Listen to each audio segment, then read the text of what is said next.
you help me out with the roll call? Can you do the roll call? Okay. Sam Jasmine? Sam Jasmine, Precinct 8. Patsy Murphy?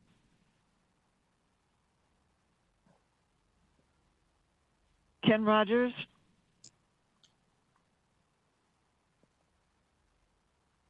I saw Ken is here. I'm here. This is Ken, District D. Carrie Sheldon is excused, sorry. Heidi Meyer? Here, Minnesota CCD. Claudia? Claudia MN CCD. Diane?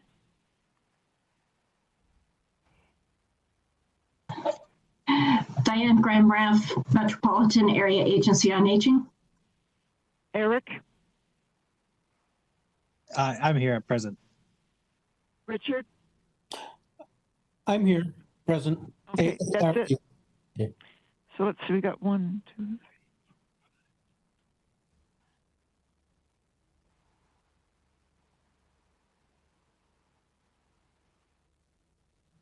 Yeah, we have a quorum. Great. So I want to start off apologizing to the team first of all. I just got this message about 30 minutes ago that David was not able to chair the meeting. So I am on my phone. I wouldn't typically be using a couple different screens, but because I did not get the message in time, I'm going to have to rely on my phone and rely on staff to kind of help me through this. So, so the next thing would be the approval of our agenda. And then from there we can approve the minutes. If there's any said additions or any discussion of that, we can do that at that time as well. Okay, please say your name before you speak. Sorry, This is Claudia. I approve the minutes. Sam Jasmine, move to second.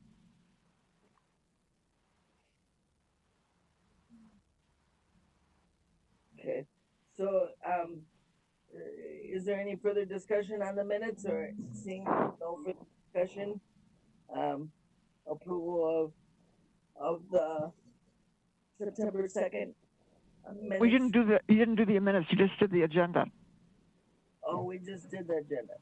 Well, Yeah, now you got to approve the minutes. I was trying to do the agenda and the minutes at the same time. I don't think you can do that. No, you can't. Okay. All right. So And we need to vote. all right.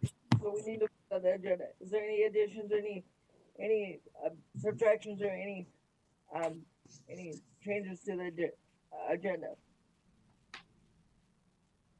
If not, signify by saying aye. If there is, speak up now. We need to roll call vote. We need a roll call vote for the agenda as well. We Yep. already did a roll call vote Yep. for the quorum. So Yep. we need a roll call vote on every item. This is an open meeting. You have to do that. Okay. Well, we need a roll call vote for the agenda. Okay, Sam? Sam Jasmine, aye. Ken? Yes. Daryl? Aye. Heidi?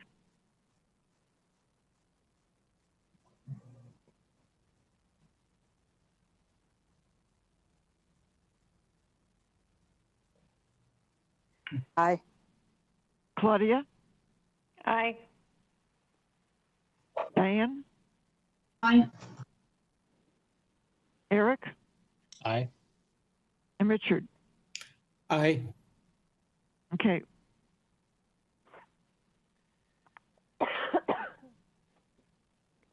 So it looks like the ayes have it. The agenda is approved and is passed. Next is the approval of September 2nd 2020 minutes from our tech meeting. This is Diane. I move to accept. Is there a second? Sam Jasmine, second. Thank you.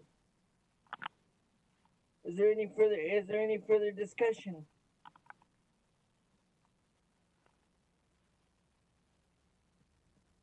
Is there any further discussion? Seeing no further discussion, we'll do a roll call for the September 2nd minutes. Okay, Sam, Sam Jasmine, yes. Ken, Yes. Daryl, Aye. Heidi, Yes. Claudia, Yes. Diane, Yes. Eric, Aye. and Richard. Yes. Okay, Seeing no nays, no abstentions, minutes for September 2nd, 2020 have passed. And now we go on to business information, and we have a presentation that's going to be given to us today about the gold line. So in lieu of that presentation, that's going to get stand as my report under the gold line reports. So at this time, I would like to introduce Liz Jones, Charles Carlson, and Chris Becklin, and Andrea Arnold of the Gold Line team to give us their update.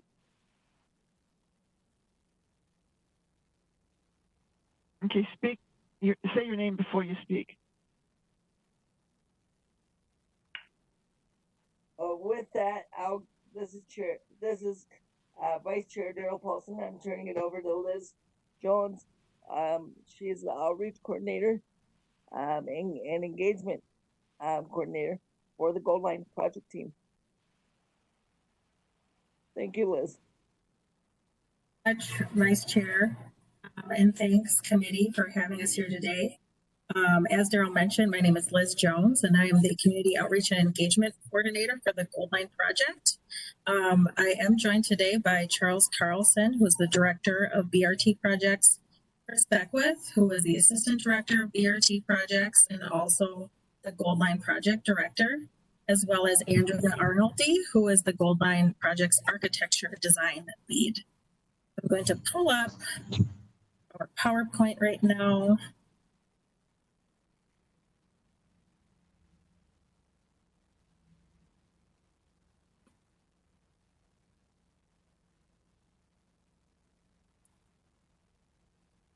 And so what we're going to be going through today is just a little bit of a project and schedule update on the Gold Line project.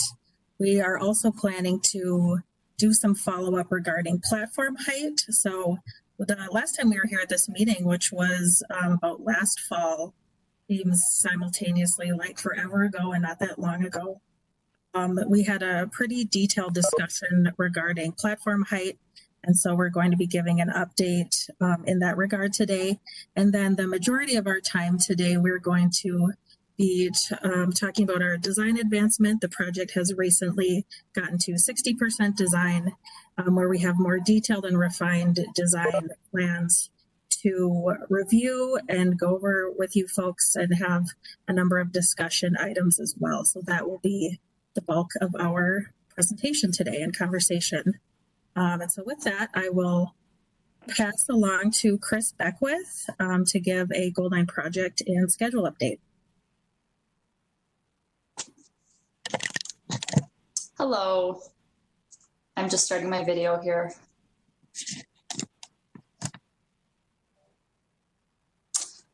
Hi, Mr. Chair and members of the committee.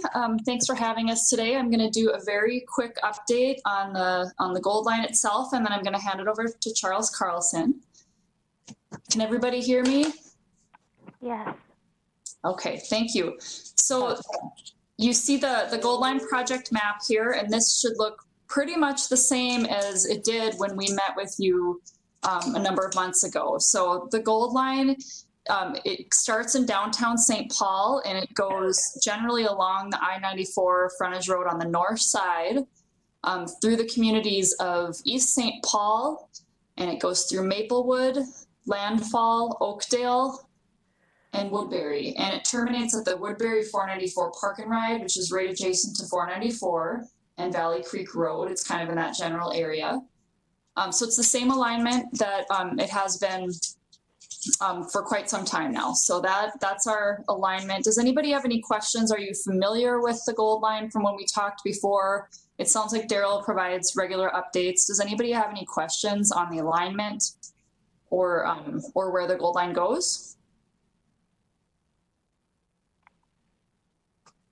Okay, so I can skip to the next slide then, which is your, this is a project timeline that is showing on slide number 5. And we are in the Federal Transit Administration's New Starts program. And so how that works, they're about 7 years long is if everything goes well. And this is the same kind of funding program that funds the light rail projects locally. And so it's 2 years of what they call project development. And that allows you to get through your environmental assessment and get to 30% design and do a 30% cost estimate. So we have completed the 2-year project development phase. We completed that earlier this year. The next phase is called engineering, and that's typically 1 to 2 years. We are actually waiting to be granted formal entry into the engineering phase. And while we wait for that, we are actually advancing the design. We've advanced it to 60%. And so we are going to be talking about some of those specifics with the committee today and some of the updates on that. We will be completing the design early to mid next year. So we've got time to incorporate your comments in that next round, the next plan set update. Other than that, construction will start, we think, later 2021, early 2021 or late early 2022 or late 2021. We're still kind of dialing in our construction start. So any questions? We'd open in revenue service is still 2024, sorry. Any questions on the schedule before I hand it over to Charles? All right, thank you. Well, good afternoon, Mr. Chair and committee members. My name is Charles Carlson.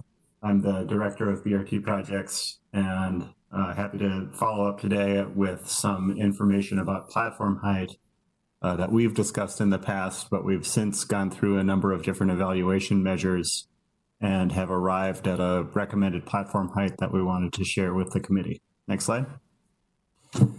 We have gone through a number of different exercises and discussions with this, but really set forth some key goals that are described on this slide. That accessibility, so certainly conforming with the in full with the requirements set forth for accessible vehicles.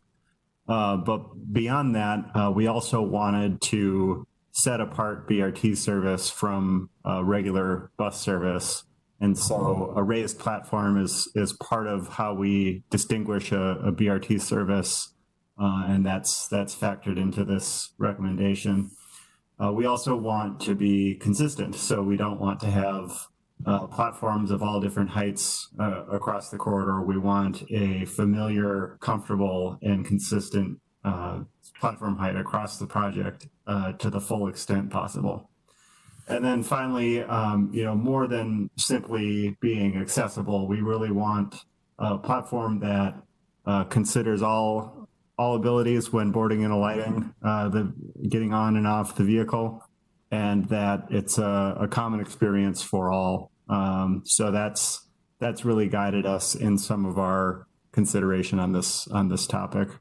The ADA requirements, as it pertains to roll-on boarding. So a number of the pieces of our conversation in this topic have related to how can we find a way to consistently and safely enable a roll-on boarding condition for BRT users, where deploying the ramp would not be required in each case. So in order to do that and to meet ADA guidelines for vehicles, we would have to have a consistent gap vertically. So the floor of the bus couldn't be more than 5/8 of an inch above or below the platform, and then a 2-inch or less horizontal gap. So the floor of the bus would need to be within 2 inches of the platform. And that's a very narrowly defined requirement.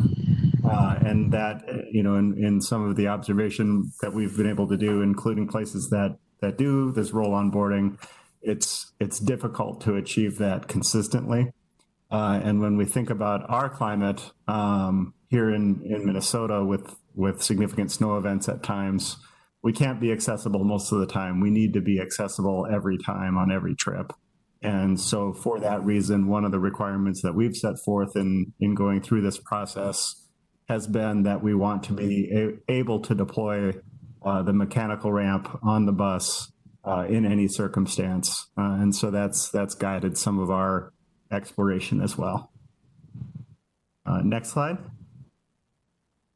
So one of the big things that we've done with this is a simulation of different platform heights and different conditions that we might face. So a couple images on this slide that I'll describe. On the left, there is a forklift, and on the forklift, there's a pallet with a sheet of plywood connected to the pallet. The forklift, we were able to lift that pallet up and down and tilt it back and forth. And so it's pulled up to the front door of a bus. That's one of our bus rapid transit vehicles. And through that, we were able to test a range of platform heights and then test whether we could successfully deploy the ramp to that platform. This was done in a bus garage. So a bus garage has a very flat floor, but we know in real life that the roadways are not flat. And so the picture on the right shows a portable bus lift that is pulled up and is actually lifting up the street side, the driver's side, if you will, of the bus to simulate the cross slope of a roadway. So we were able, between the simulated platform and then simulating the roadway, we could really test a wide range of real life conditions for this boarding height. Next slide. So the first height we did was a 12-inch height. So we sought to see if what we've been looking for is the highest height to which we can reliably deploy the ramp.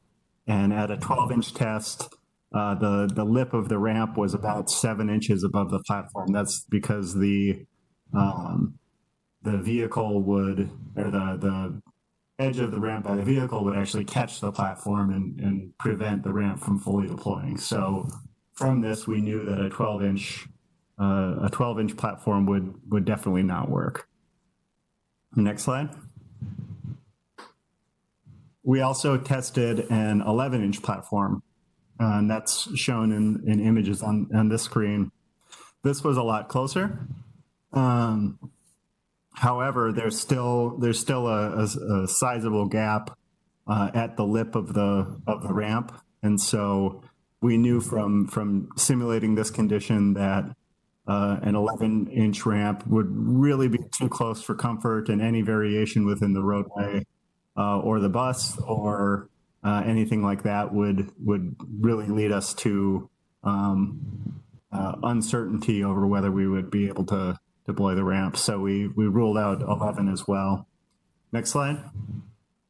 And fortunately, we were very successful in this, and what's shown in this image is a 10-inch simulated platform, and the ramp's fully deployed. It's flush with the platform and provides a level roll-on experience with the ramp deployed. At the same time, at the 10-inch level, we were also with the ramp not deployed. We were able to get within that 5/8 inch vertical gap by kneeling the bus just a little bit. So it really has helped us focus in on a 10-inch platform as a recommended height.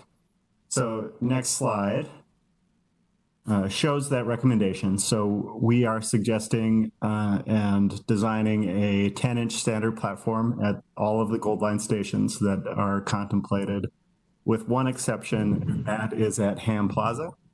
So Ham Plaza has some unique park constraints as well as some roadway constraints, and to have an accessible through walk and connect with the park in this location does require a standard curb, so a standard 6-inch type curb as exists today will continue at that location. So that enables us to have a better connected platform with that park area at a standard sidewalk height.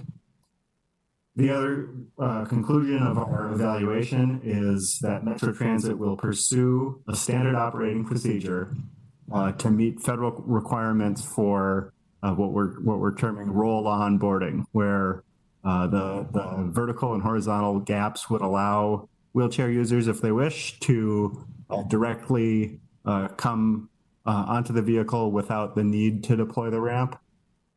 However, as is the case today, anybody who wishes to use the ramp could be deployed at this 10-inch platform height. So we feel like we're focusing in on a new accessibility option where ramp deployment is not required because of the process that we're developing and because of the design that we've recommended, but also enabling the choice for anybody who wants to use the ramp as they do today.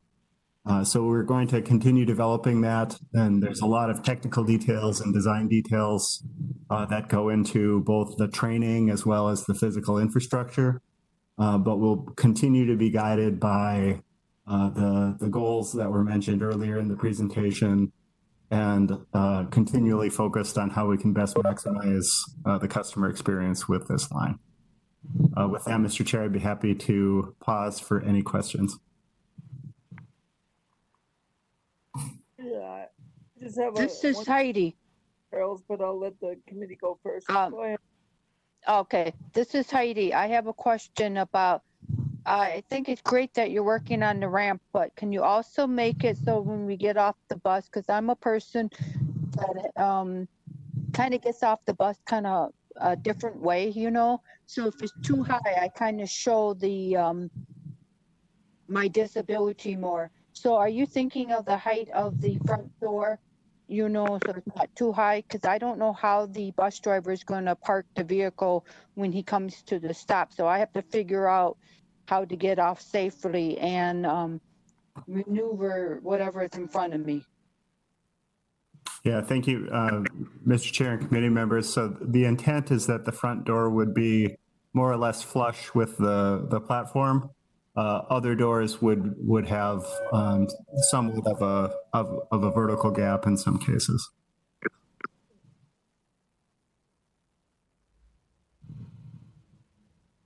So since nobody else is jumping in with burning questions right here, Charles, my question is, if you are doing the 10-inch curb, which is what we see works best, and somebody says, no, I think I can make it, if the only way that they think they can make it is to say that you're training your drivers to dock within that 3-inch vertical gap, that's gonna happen if that ramp is not deployed, correct?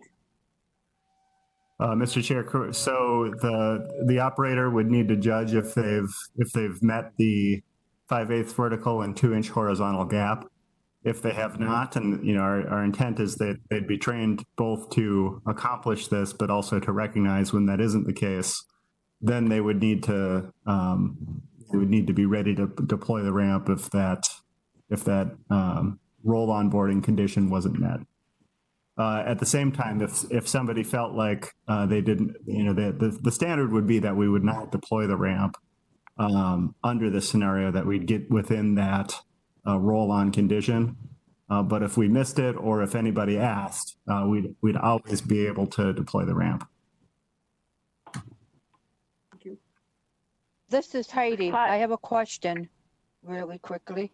And my question is, if road construction or winter conditions get in the way, how do we deal with it? Because in West St. Paul, we have road construction.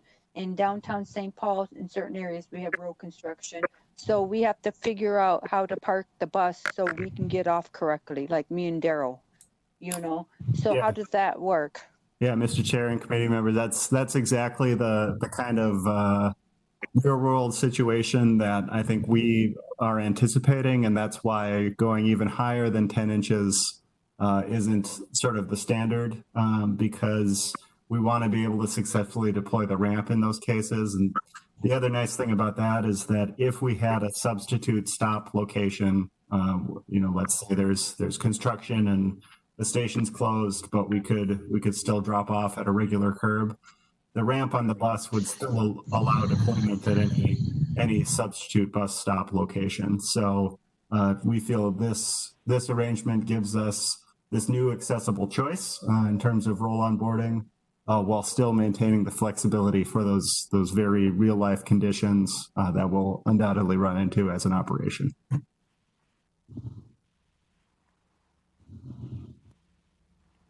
This is Claudia.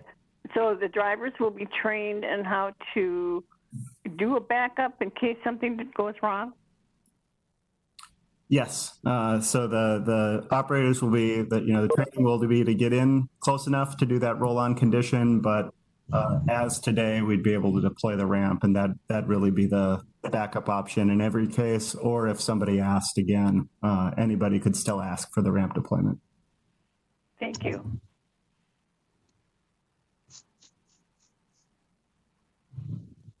This is Heidi. My question is, are we going to start thinking about this on all the buses? Because I kind of feel like some buses have this and other buses have that. Are we going in the future start looking at this idea you're talking about? Yeah, Mr. Chair and committee members, that's a great question. So I continue to monitor how buses develop. Floor heights of buses have gotten lower over time. We feel like we would need this higher platform for bus rapid transit, but certainly I think our aim is to make getting on and off the vehicle as easy as possible. So the technology or the infrastructure doesn't exist right now to do this with every bus, but certainly in many cases with BRT, we lead the way on other bus innovations.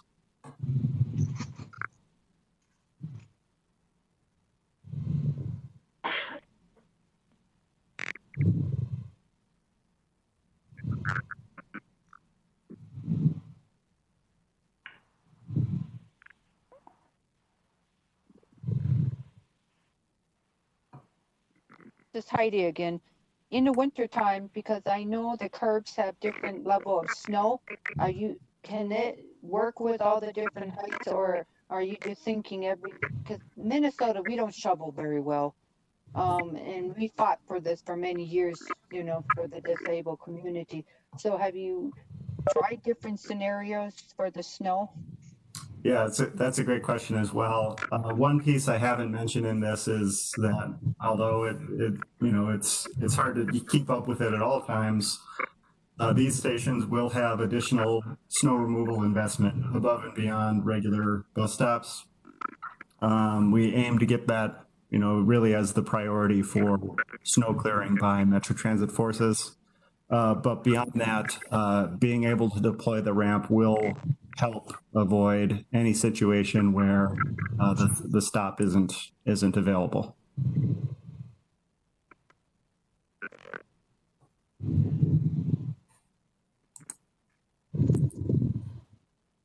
So we'll see if there's any last questions. Of course, we can always circle back on this as well. And Mr. Chair, if you're not seeing more questions, I can hand it off to Andrea Arnoldi, who will walk through design advancement.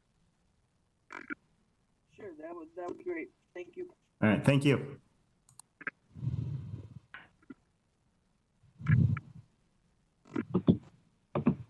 Hi there. Can folks hear me? Yep. Yes, yes. Thank you so much. Good afternoon. My name is Andrea Arnoldi, and I'm the architecture design for the Goldline project. And I really appreciate the opportunity to join you today to review our advanced 60% station plans and your feedback on the configurations we have. So next slide, please. Today, I'm going to ask that we think about a couple of different questions as we run through the material. Specifically, we are going to review a typical platform and the components that are on that platform. Then we're going to go over 4 different station layouts that represent the conditions that we have within the corridor. And as we look at those, I'd appreciate if you think about the access points to the stations and how those fit your needs and if there are concerns. We're going to zoom in a little bit. We're going to talk about the crossing to get to those stations. And again, what you're seeing there and any concerns you have. And then talk about the platform elements and other considerations we should have as we look to make the stations more accessible. So keep those in mind as we run through the next couple of slides. All right. On the screen right now is a rendering of the Maplewood station. We're using this because this represents the majority of the platforms along the Gold Line corridor, with the exception of one station, which is Sunray, which we will dive into. All of our station platforms where the platform serves one direction of movement. And in the case of what's on screen right here at Maplewood, we would be heading westbound back into downtown St. Paul. All of our stations are going to have a pylon marker, as you see in the arterial BRT. That indicates the station name. We will have a shelter with lights, and that will also include real-time signage that is suspended from the platform canopy. All stations will also include ticket vending machines and the go-to card validator path. We'll have trash and recycling receptacles.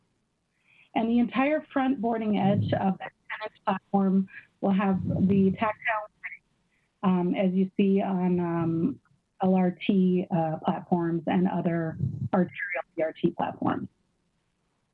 So one key thing I would like to mention is that we are trying to make as consistent a floor plan on these platforms as possible from station to station. So your experience in where you would find the fare collection on the Maplewood station should match what you're going to find at the Mounds Boulevard station.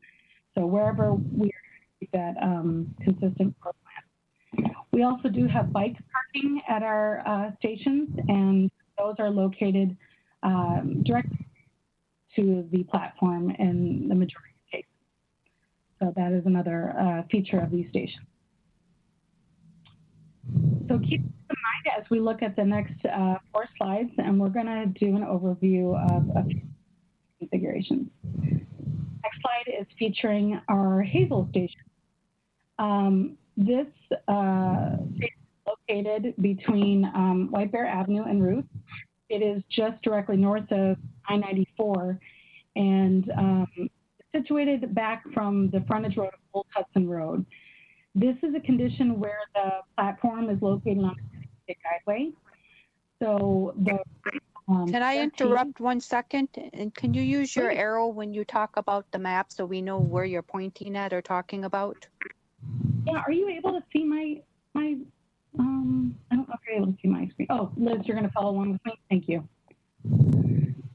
Thank you very much. So this condition that we're looking at is featuring a crossing of the BRT guideway. This is condition where only the bus would use this road. So we're going to talk about the access to the platform and then specifically the crossing at this station. So this station is situated directly off of Hazel Street and Old Hudson Road. This is an existing unsignalized intersection along the frontage road. We have a sidewalk that will take to the platform to the south, and it's right down there at a slight incline. And at that point, you are able to either turn to enter the westbound platform and enter directly onto that platform, or you have the option to cross the guideway to get to the eastbound platform and head out towards Woodbury. So to cross this guideway, there are no signals or signage. This is, as I mentioned, BRT only. So buses that are in the corridor would be coming into the station area, slowing to stop at the platform, serve the customers, and then continue on their journey. So this is very minimal vehicle activity in this area and is just a bus. If you go to the next slide, you can see this in a little bit greater detail. So this is zoomed in just a bit more on that same station, and you can see the crossing that allows you to access either platform.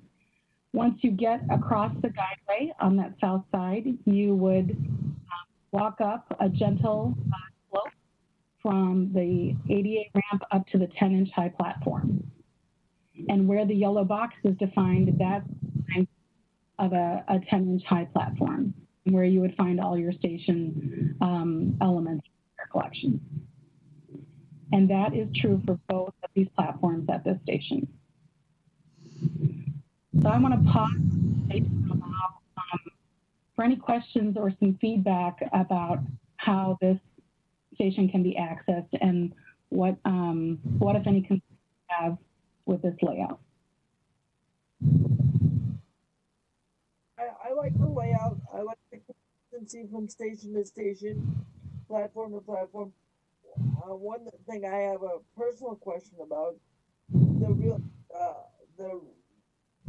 pylon, the real-time pylon marker. Is that going to have the approaching capabilities that we've seen on a couple of our other trips? So that when the bus is approaching, it lights up, it gets lighter, like it did, or is it just going to be a pylon marker, and we're gonna have to guess when the bus is coming when it's in a few minutes? Of course. Yeah, thank you. There are two indicators. So yes, the pylon will have the pulsing T, which is very similar to what you see on the arterial BRT, the existing A line and C line system. And then there will also be the real-time signage, which will let you know when the next bus will be coming. So there are two different methods for knowing when your bus will be arriving. Yeah, and I know, maybe, and I can't pronounce your name correctly. Is it Andrea, right? Yeah, yep, you got it. So Andrea, I believe Charles knows exactly what I'm talking about. I believe it's an actual marker within the pylon, and as the bus approaches, that pylon light gets brighter, or it puts more bars up there to let somebody know. Like if I'm cruising down the road in my wheelchair and I look up, I can see, oh, it's 3 bars. That means in two more bars, it's gonna be at that station. So I have to hurry up. Or I can see only 1 bar, so I got time to maybe adjust myself before I hurry up. You know? So that's different than the markers that we talked about. Yes. Charles, do you want to add on at all to that, knowing that you've been quite familiar with the arterial?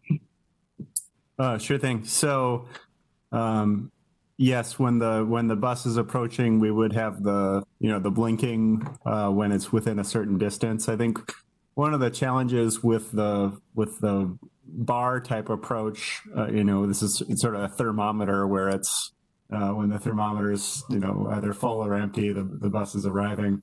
It's just the reliability of travel time is it can be difficult to predict, but certainly with the blinking system. And all of this, of course, is supplemented by the real-time sign and annunciator of the real-time sign. The blinking feature can be adjusted to exactly the distance, and I think in a corridor like Gold Line, we would likely have better reliability where we could really dial in. When it starts blinking, it's exactly 2 minutes away or whatever it may be. Sam, Jess, I have a question. Go ahead, Sam. On the real-time sign, I presume that enunciator is the announcer that will be announcing the bus and what number, whatever. Please, that's correct, and if so, where are those speakers located?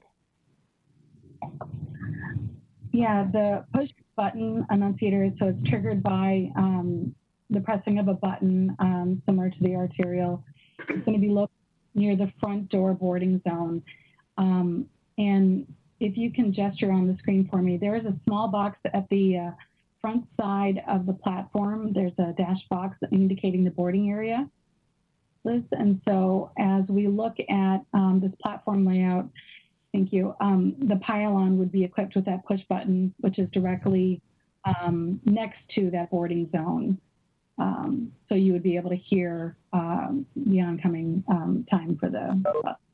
So one more question, if I could. Yeah, please. Will there be some kind of, as you discussed the pulse thing on the pylon, will that be audio then, so I may find that button and know where it is? How would I know that button's there? Right, that's a great question. In that case, Andrew, it would be covered by the regular annunciator. So it'd say if it was within 2 minutes, for example, the annunciator would say in 2 minutes or that it's due, and that would be equivalent to the pulsing. But when does the annunciator first go off? Like, how long does it take for it to start triggering?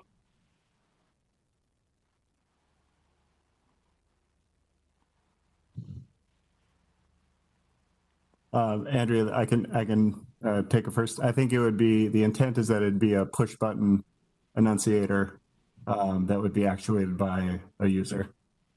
And then it would list the upcoming bus arrivals by route and direction. So I guess my question was, will it automatically go off like 5 minutes to or 2 minutes to? And if not, how would I know where that button is? Push it. Got it. I can dig into this a little bit more, but what I believe to be the case is that it is triggered by the individual. Our way of helping to locate it is to provide it in a consistent spot for each platform. So it would be mounted within the pylon, and that pylon would be located at the same place on every platform. So the consistency and predictability of its location is what we are trying to accomplish with this layout. Okay. Ken, does this make sense to you? I was looking for Ken Rogers' opinion, since he probably takes more buses than me, but maybe he's not on. Ken was on here a few minutes ago. He's probably just listening to us. I believe that they are, by putting the annunciator or the push button annunciator in the exact same spot of each platform, it does help you. Really hard to understand you, Daryl. Unless I missed him. Let's ask Ken. I did, but Ken, are you still there? Oh, okay. Well, I'll try to get a hold of him after or something. That kind of feedback is exactly what we'd like to talk about and hear from. Did that question make sense to you though? So if the enunciator doesn't just automatically go off in like for 2 minutes before the bus comes or whatever, I don't know how I would know where that is. If no one else pushed that button, I don't know how I would know. And especially too, if I'm not a writer from here, but I happen to be writing because I'm trying to learn the system. You get where I'm going here. That's a very good question. That's a very good question and concern. I've also brought that up to their attention a couple times. So one other thing that I would also say, often your push button enunciators that have to be initiated by an individual often do not work. They're not operational. Most often than not, I can barely find a push button one that works for the heater, let alone your real time signage or your enunciators. So I would like to suggest, unless somebody thinks this is way off, and that I have been in other cities where I've ridden, and the enunciator just goes off every so often to tell people what the next bus is coming up and when it's coming. And with that, you could announce if you had a push button, the push button is located, by the speaker or whatever. But unless you have something that times and does that, you're going to have people who either A, never use it, B, don't know where it is, or you'll have your amounts of people who obviously have ridden tons and do use it. Thank you. That is helpful feedback and one that we'll take back and talk about further internally. Thank you. Thank you. This is Heidi Meyer. I have a question because I saw this downtown St. Paul right across from the Met Council building where we normally have our meetings. Are you giving enough room for handicap wheelchairs and people to sit down? Because downtown St. Paul, where I catch the 68, they remodeled it and they only put one station, very small bench, and nobody with a disability could sit down. And we used to have two stations where we could sit on the benches and share as friends. And also, are you lining it up correctly? Because where the wheelchairs in the one downtown St. Paul, right across from the Met Council, I wish I was there saying that is not a straight line. So if a wheelchair goes back, like let's say Daryl wants to sit in there, he would go over cement and be kind of low and kind of high, and that could scare somebody. I don't know who thought of that idea, if it was appropriate, but are we looking at how we designed the building to make sure everything's level and, there's enough space for people, and really looking at what's appropriate and what's not appropriate? I was very disappointed when I saw that across from the Met Council and how they redesigned it. Because I don't think they asked me, because I use it all the time to go back to West St. Paul. So I just wanted to bring that up. Yeah, no, I appreciate your comment, and that I'd like to address that because you're right, I did not feature that aspect in the first introduction. I'm wondering the best way to show this, but I'll just hit the highlights, I suppose.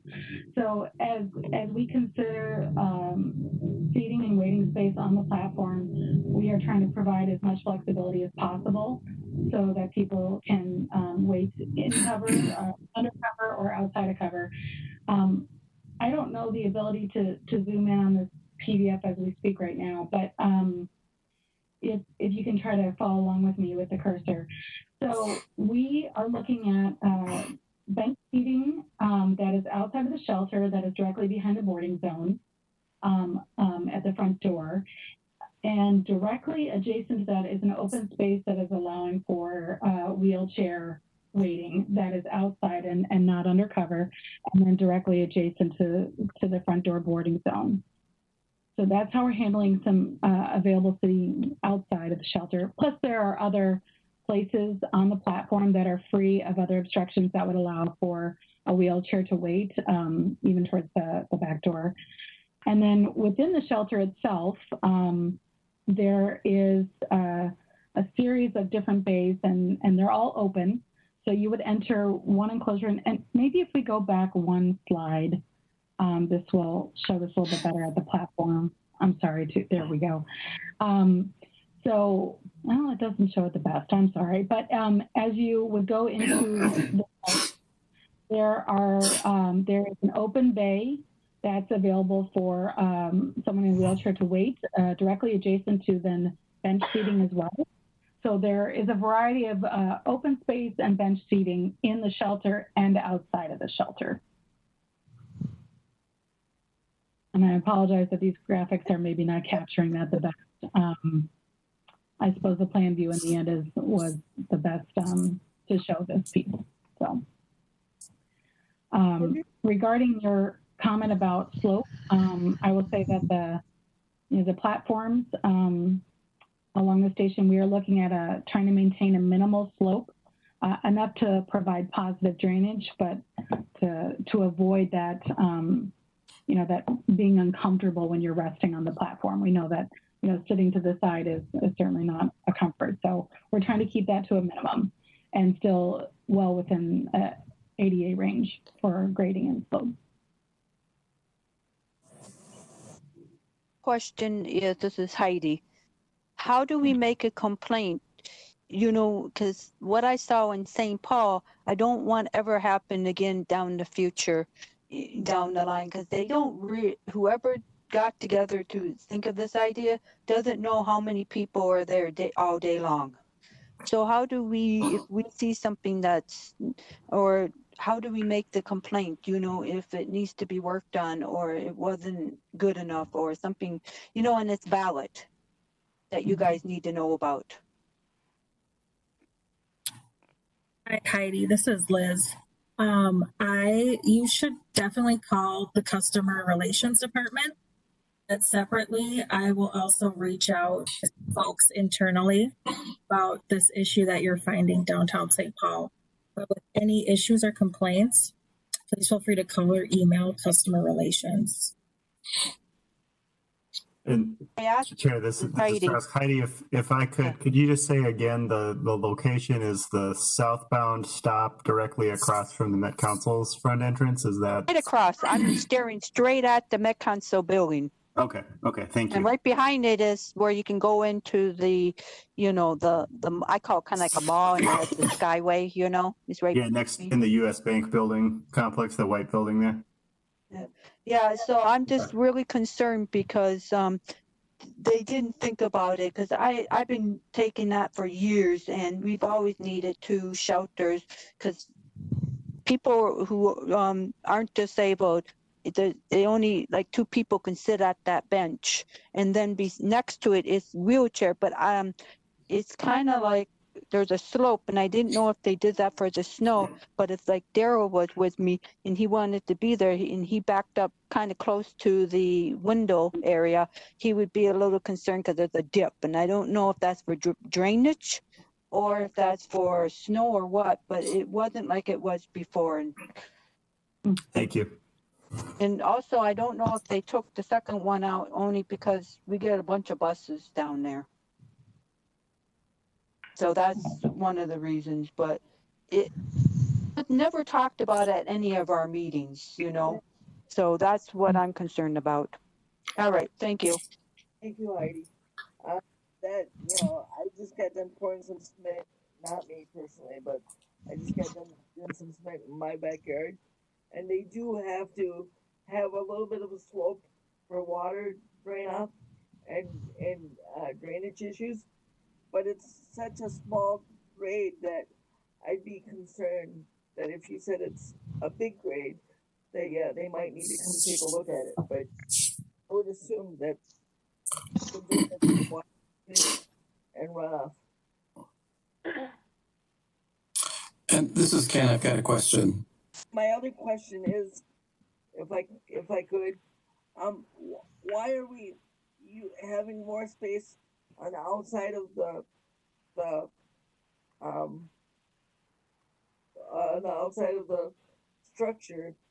Why are we having such more outside space for that wheelchair platform when we know most of the time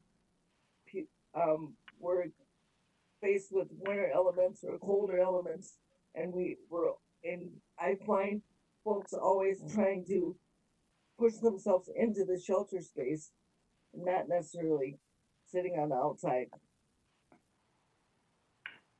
Yeah, thank you. We're looking at a larger shelter that allows ample space inside, but and that is positioned roughly centered within the 80-foot long platform, and we positioned it there to provide a reasonable amount of space between the pylon and that shelter obstruction to allow for accessible boarding and the deployment of the ramp at that front door.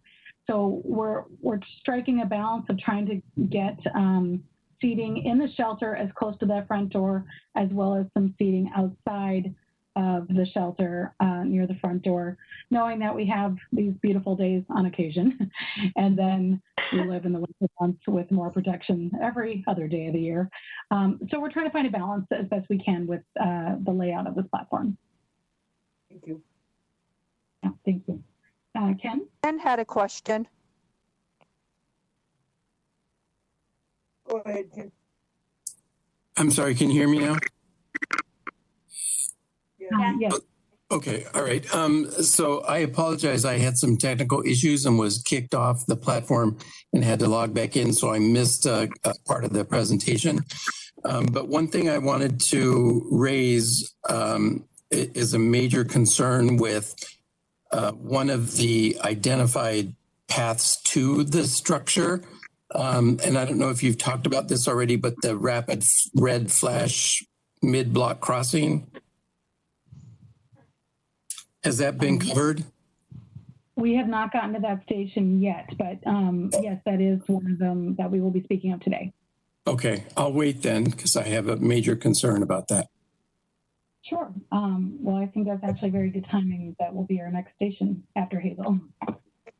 Andrea, if I could stop a minute and just circle back to Sam's point with I did have a question for you, Ken. With the real-time pylon and the approaching signal, if we can take a minute for that so that she can ask her comment.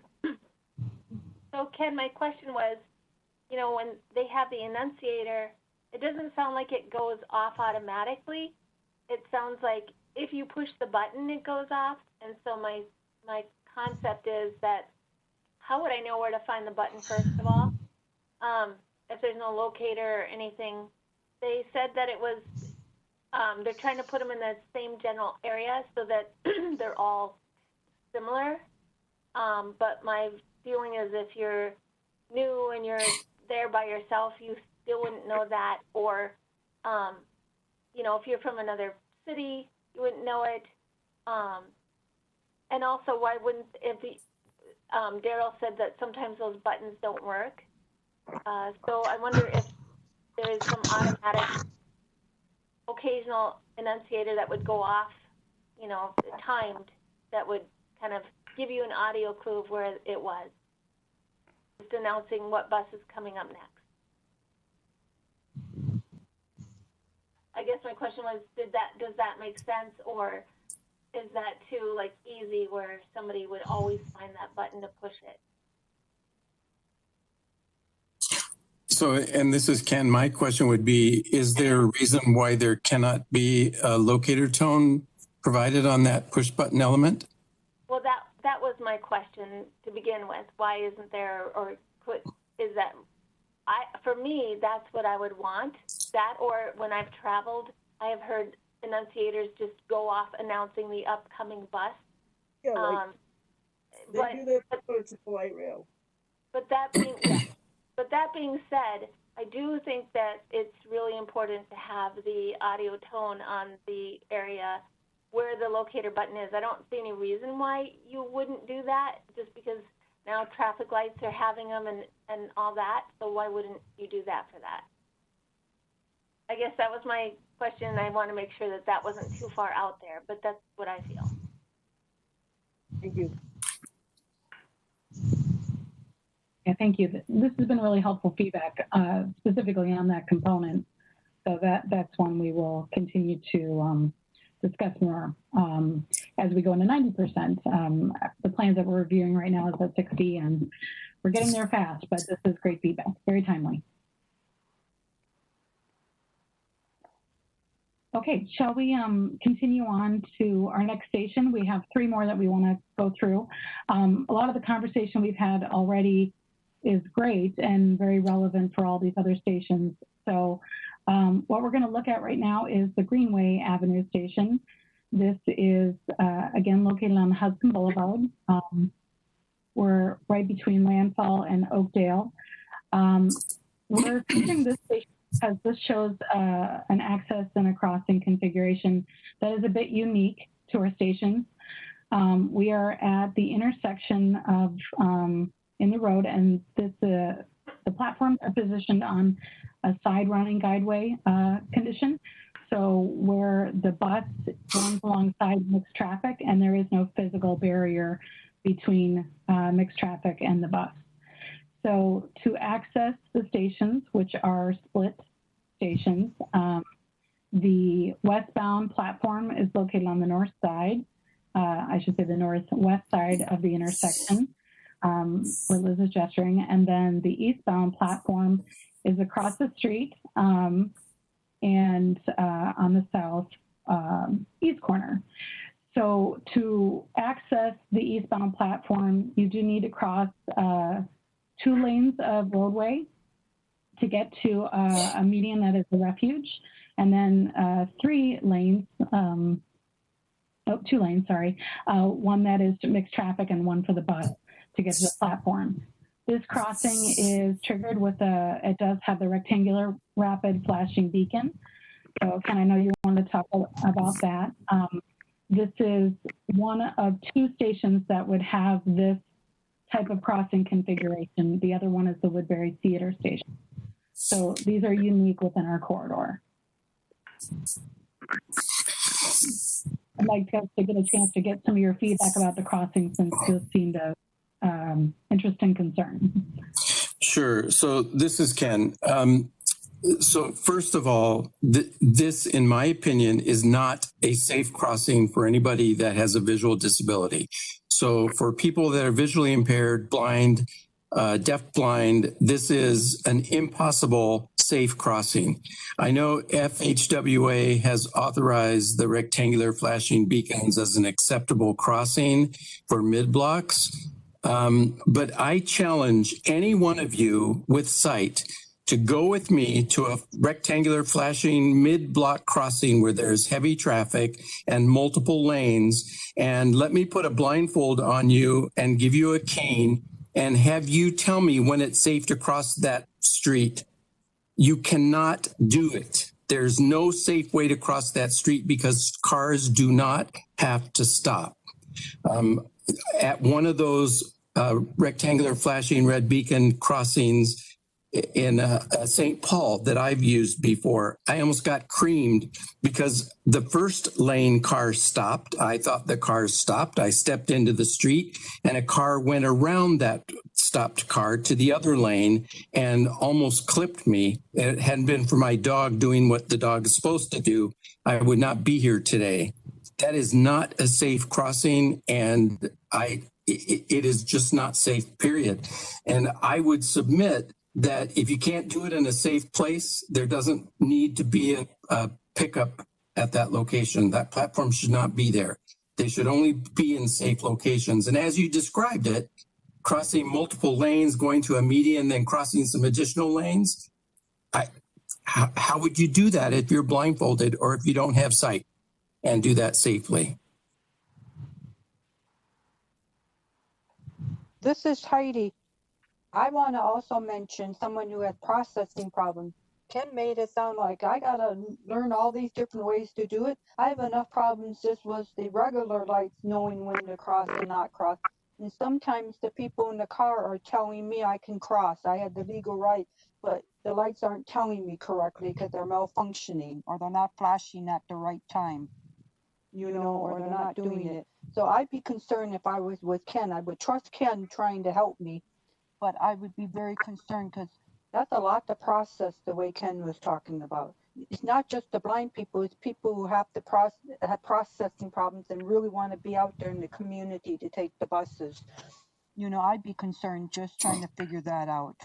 So keep that in mind too, please. This is Claudia. It's all over the place.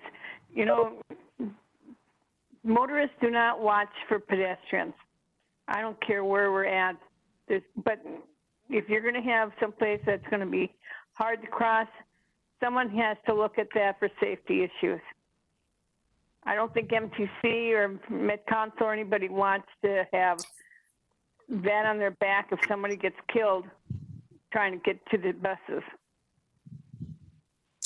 Right, and this is Ken again, and I would request that planners and engineers on this particular type of crossing, if you would look up and do some research on FHWA and rectangular rapid red flashing crossings, there are some footnotes in those where they talk about the appropriateness of those from a safety perspective. There are some footnotes that identify some reports that were done by Transportation Research Board that talk about how difficult those are. And I would submit to you, if it needs to be there, if that platform needs to be there for a bus pickup, why wouldn't you not just put a regular signal there and figure out how to arrange that so that it is a safe crossing and not one that you have to take your life in danger in order to get to a platform? And can you imagine if you see the bus coming and that's your bus and you're trying to get there, the added stress and anxiety to get across that multiple lane street that's a busy street to begin with? That just adds to the safety factor of it, and that we shouldn't be engaging in that kind of unsafe stuff. All right. Well, thank you, Ken. Thank you, everybody. I'm going to try to pull us back on track here a little bit. If there's not any real more pressing questions and any big concerns, I hope Andrea and the rest of the Gold Lane team looks at this and looks at that particular crossing particularly. And unless anybody else has any other questions, I would turn it back over to. Yeah, I have one more question, Daryl. Can they think about not just the blind community, but the people like the brain injury and the people who are born with like learning processing? Because this sounds pretty scary. I don't know how I would teach myself to cross this to make sure I'm safe, because I trust what Ken is saying and I want to be safe and sorry.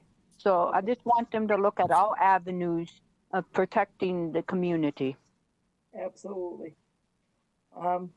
So if I could turn it back over to Andrea or somebody from the Gold Line team to finish up the presentation so that we can go on with our business.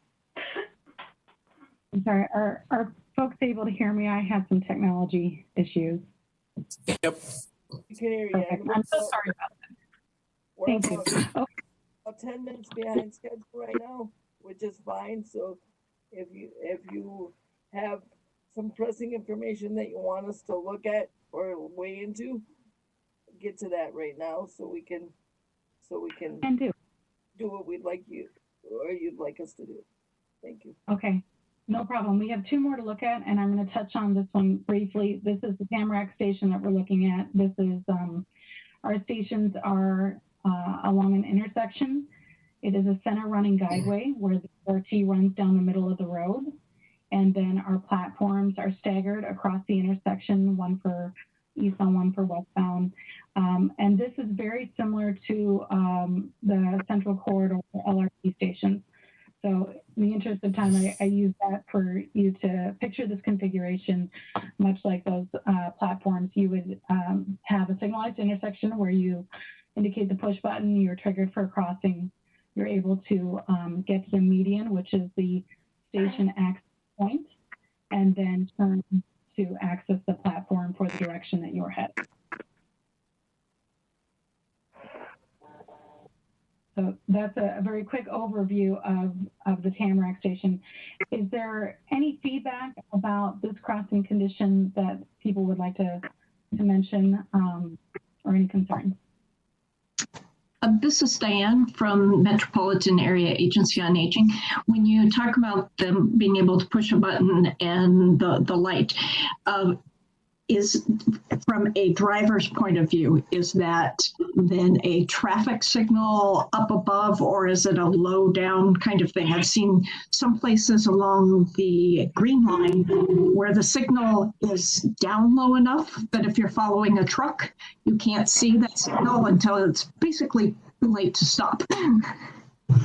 Sure. You can tell I'm not a traffic engineer and I try to explain this, so I do apologize.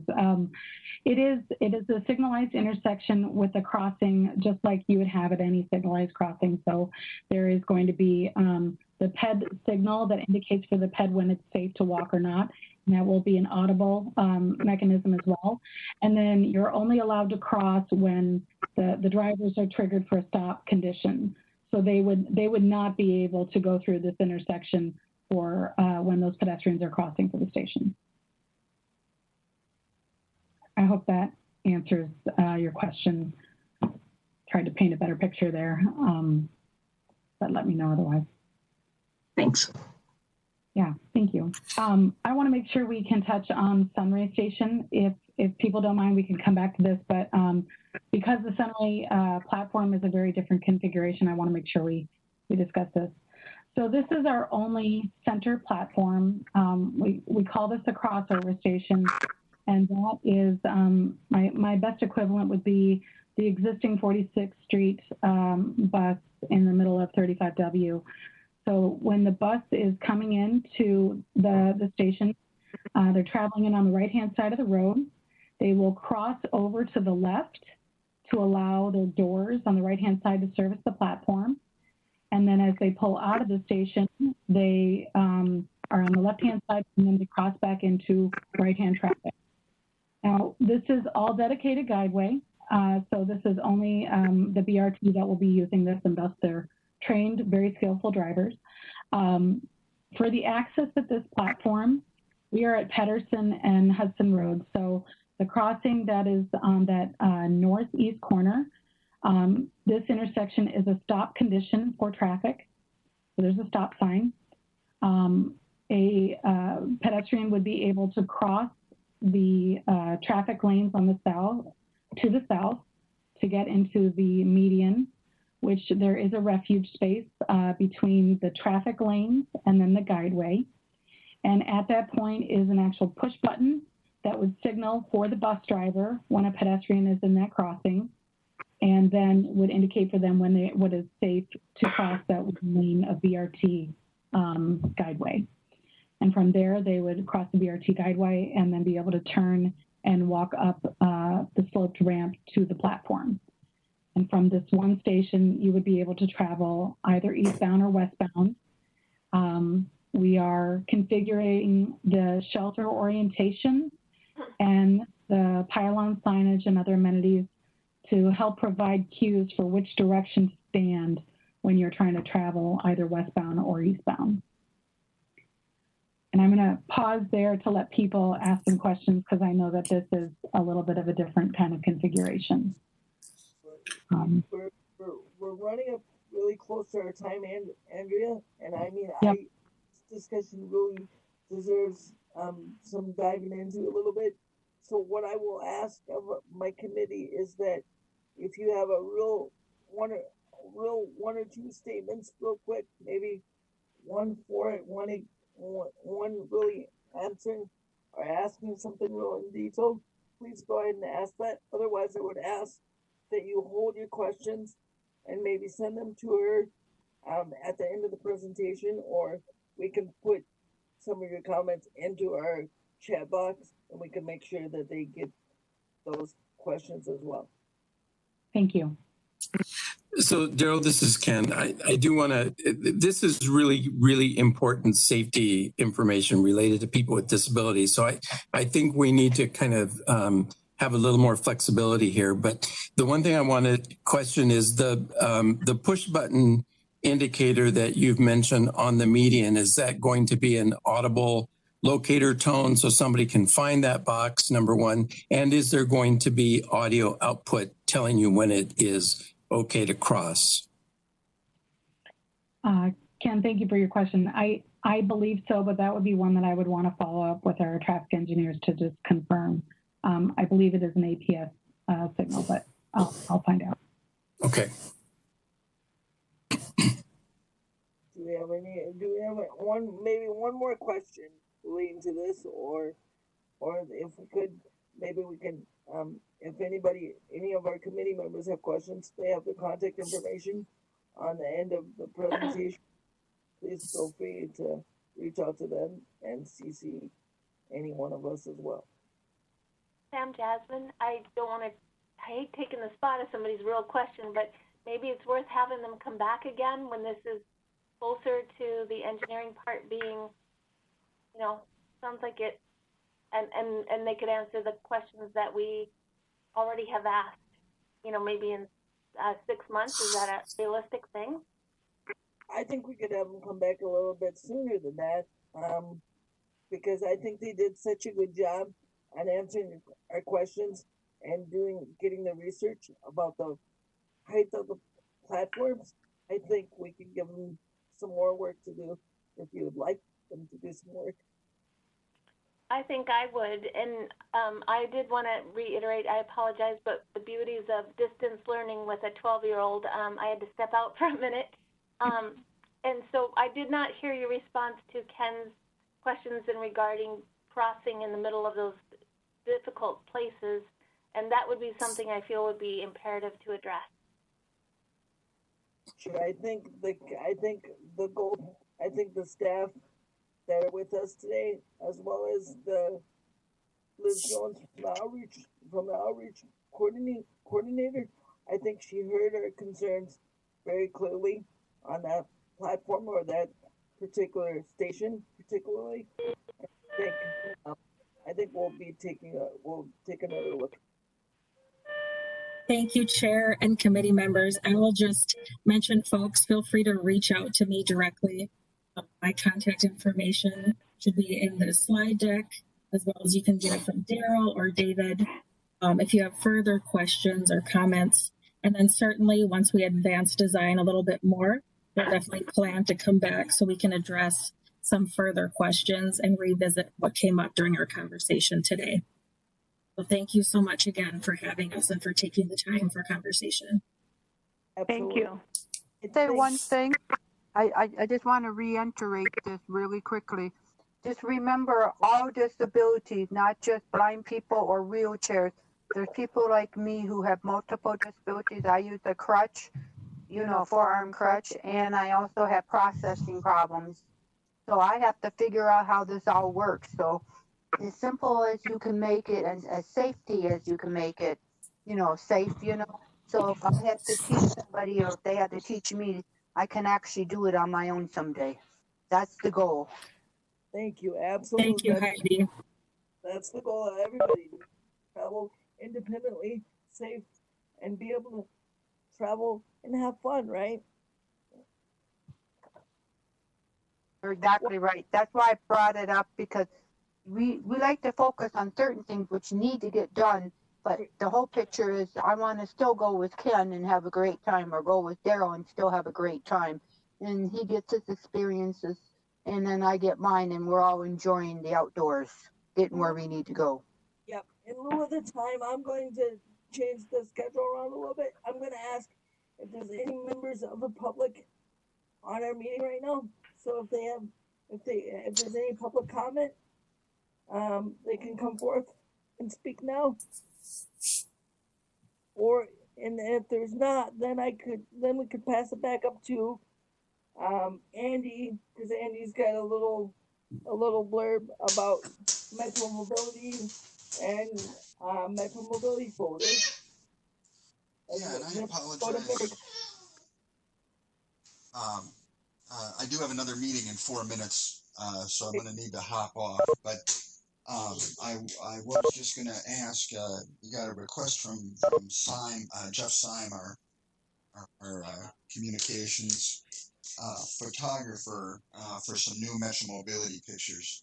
So I just wanted to bring to the committee. I know, Daryl, it's something you've done before. I think, Patty, you've done it before.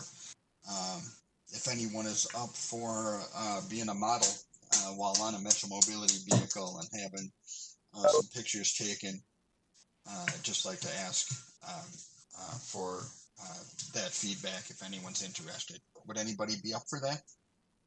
Sam, Jasmine, possibly. Are masks mandatory there? Yes. Okay. Was this is Claudia? Was that Douglas that you talked to? Andy? No. Okay. No. Because there's a Douglas that's on there asking for models. Doug Cook was putting out the message, but no. Yeah, he sent us an email too.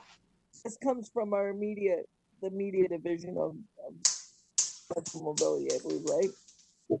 Yeah, this is Jeff Son, the Met Council photographer, who I'll be passing on contact info to. Okay. Hey, Daryl, this is Doug. Yeah, Daryl, this is Doug Cook.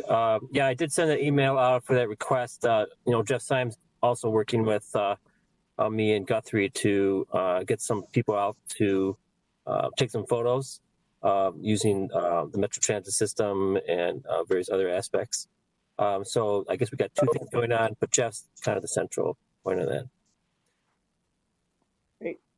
Great. Well, if nobody wants to volunteer their names right now, I do have some names that I can push forward in the next few days, and we could see what happens.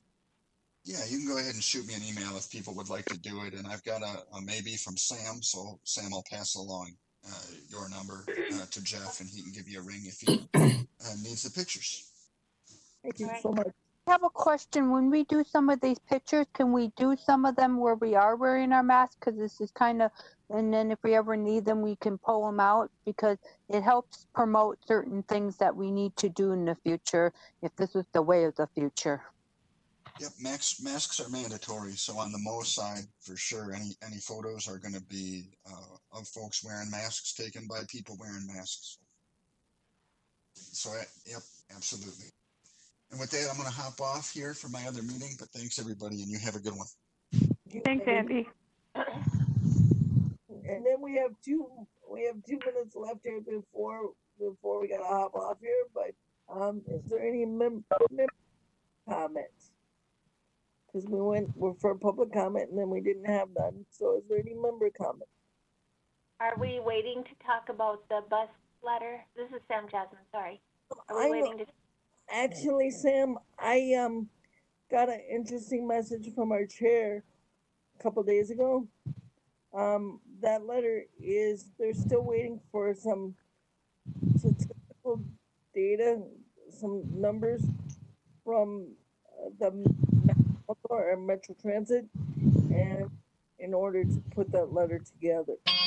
I'm under the impression that it's a little just waiting for those numbers because I did have a private meeting with Doug and a couple other folks, and Doug Cook and the team did provide us with some statistical data information, and I felt that information could have been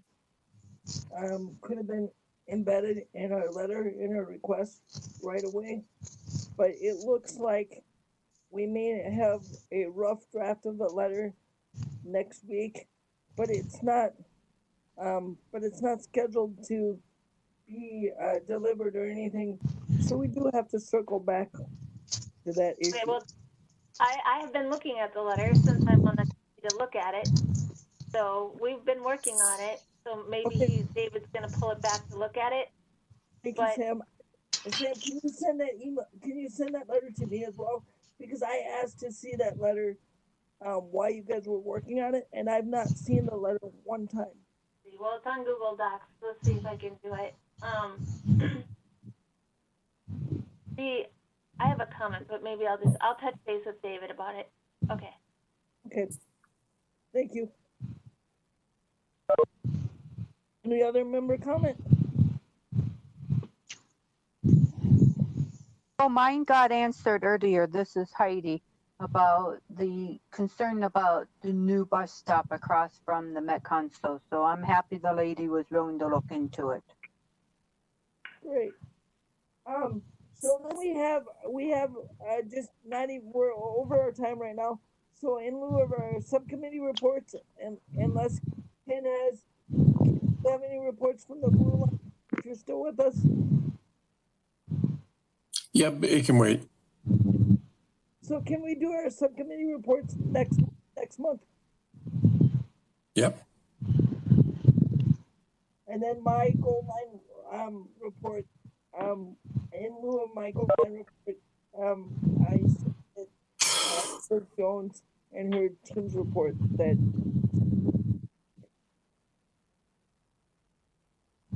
So seeing no further questions. Move to adjourn.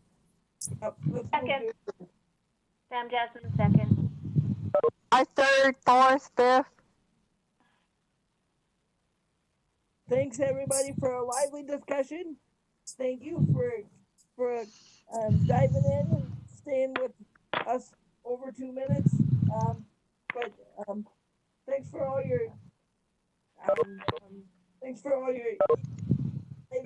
comments about the gold line and about transit in general. Thanks, Allison. Thank you. Yep. Thank you. Thank you.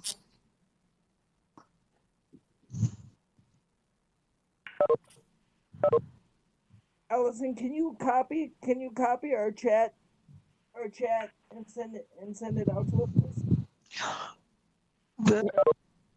The chat. Actually, I had something else on, so I have everything, but I don't have the chat. Okay. Is there anybody that's on that can copy the chat and send it to Allison so she can send it to us?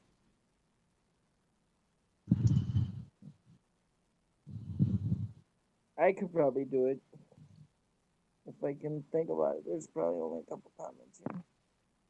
I have the captions, and so that went in with the chat.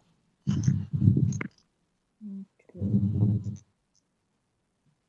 Yeah, there's only two comments on the chat. Yeah, I'll try to copy it.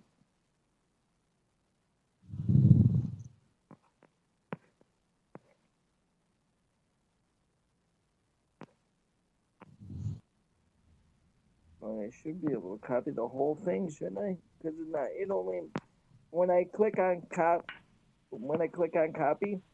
Allison, it just highlights the one, and then it copies it one at a time. I should be able to copy it all at once, right? I don't know. Yeah, I have the closed captioning. That's with where the chats would have been. Yeah. Sorry about that. Can I just read it to you real quick? I mean, they shouldn't be that bad. One was from Emily Jurgensen. She said, "Hello, this is Sarah from Washington County. My apologies, I showed up as Emily." The other one was from Diane Graham. I believe she's on her committee. Speaking for older adults, she agrees with Ann and Heidi's assessment of safety issues at the Greenway Station. And Richard Rowland as well. And she'll confirm that the Sunray pedestrian crossing is audible. Do you need me to repeat anything?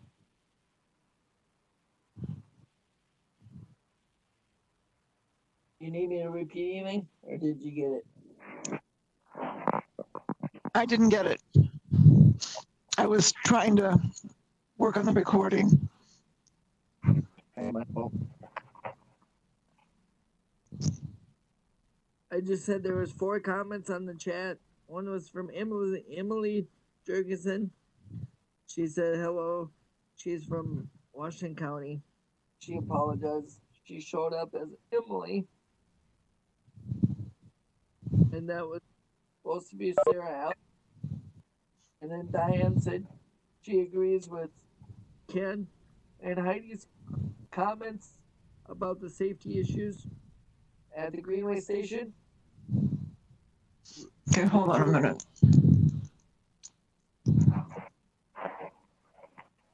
Okay, I found a chat. Okay.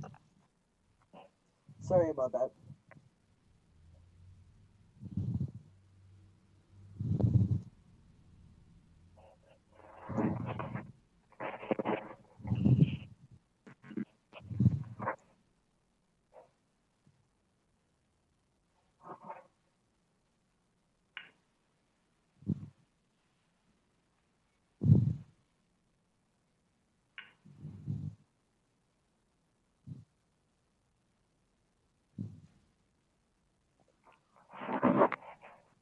So how do you think I did today, Allison? Did I do good or what?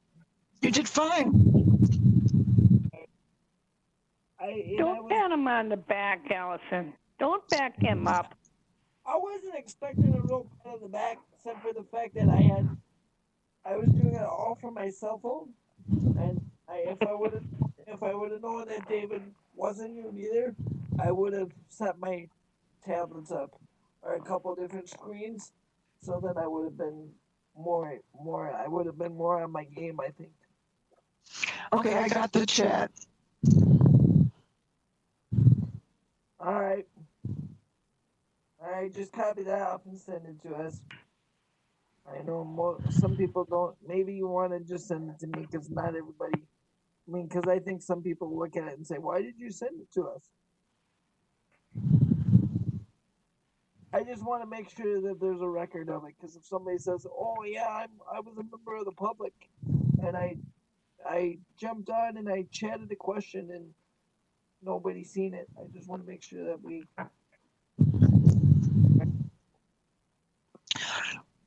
Well, there really isn't much to send. Someone asked me to mute.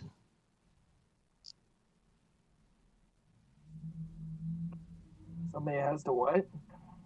Someone asked me to mute everybody. And Sarah Allen from Washington County. Yeah, there was only those four comments. Yeah, I really don't need to send that about Sarah. You don't really need to. I just thought if we get in the habit of making sure that we copy the chat, then in case something comes up there, then it will show up somewhere. Okay. Well, I got it. Great. Well, thank you so much for everything. And I believe that was, I don't know who that was giving me a hard time, but I know her voice. And be safe, everybody. Okay, bye. Bye. Thank you. Bye-bye.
You went under this account, right? Yeah.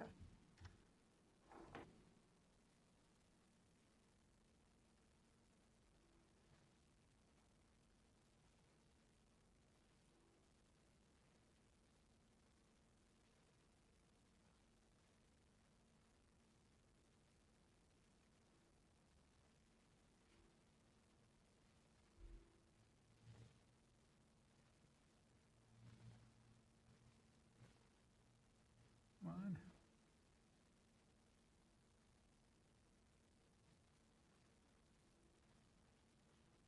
All right, so now here's your meeting. Mm-hmm.